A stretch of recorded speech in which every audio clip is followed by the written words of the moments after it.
আসসালামু আলাইকুম ওয়া রাহমাতুল্লাহি ওয়া বারাকাতুহু। সম্মানিত দর্শক এবং শ্রোতা, আমি একটি ভিডিওতে বলেছিলাম যে আগামী অক্টোবর মাসের প্রথম তারিখ থেকে অক্টোবর মাসের শেষ তারিখ পর্যন্ত আমার কাছে এসে বিনামূল্যে জিন, জাদু, বান, চালান, কুফুরি এইসবের চিকিৎসা করাতে পারবেন। থাকা খাওয়া ফ্রি থাকবে।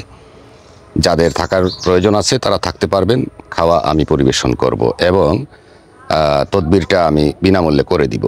এই ভিডিও প্রকাশ হওয়ার পরে শত শত মানুষ আমার কাছে আসার জন্য বলছেন এবং তাদের আইডি কার্ড আমার হোয়াটসঅ্যাপে পাঠাচ্ছেন।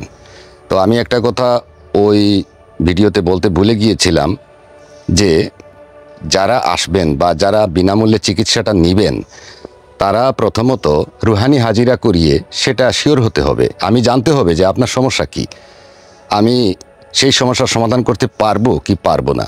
এটা না বুঝে তো আপনাকে আসতে দিতে পারি না, বা আসলেন কষ্ট করলেন, আমিও কষ্ট করলাম কিন্তু কাজ হলো না, এরকম নয়। প্রথমে জানতে হবে যে আপনার সমস্যা কী, এই জন্য রুহানি হাজিরা প্রয়োজন। তো যারা আসতে চাচ্ছেন প্রথমে রুহানি হাজিরাটা করিয়ে নেবেন আমার কাছে। আমি হাজিরা করে দেখব যে আপনার উপরে আসলে সমস্যা কী। যদি সমস্যা থাকে তাহলে অবশ্যই আসার জন্য বলবো, যদি সমস্যা না থাকে তাহলে তো এসে কোনো লাভ নাই। এই জন্য আমার কাছে প্রথমে আইডি কার্ড বা আসার আবেদন না করে প্রথমে রুহানি হাজিরা করাবেন। এটি ছিল ওই ভিডিওতে মিসিং যে ব্যাপার, ওইটা আমি আজকে এই ভিডিওতে জানিয়ে দিলাম।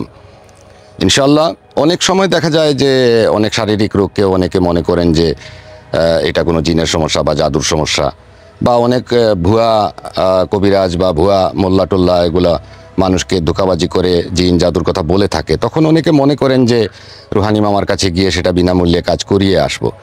তো আসলে এরকম আসলে হবে না। রুহানি হাজিরা করে আমি প্রথমে আইডেন্টিফাই করতে হবে যে আপনার সমস্যা কী। যদি দেখা যায় যে আপনি আমার কাছে এসে ওইটা তদবির করালে আপনি উপকৃত হবেন, তখন আমি আসার জন্য বলবো ইনশাল্লাহ। সুতরাং প্রথমে রুহানি হাজিরা করাবেন, তারপরে আপনি আসতে পারবেন কি পারবেন না, বা আসার অনুমতি দেওয়া হবে কি হবে না সেটা পরের বিষয়।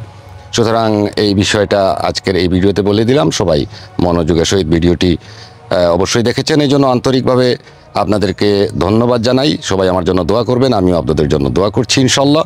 সবাই ভালো থাকুন, সুস্থ থাকুন। আল্লাহ হাফিজ। আসসালামু আলাইকুম ওয়া রাহমাতুল্লাহি ওয়া বারাকাতুহু।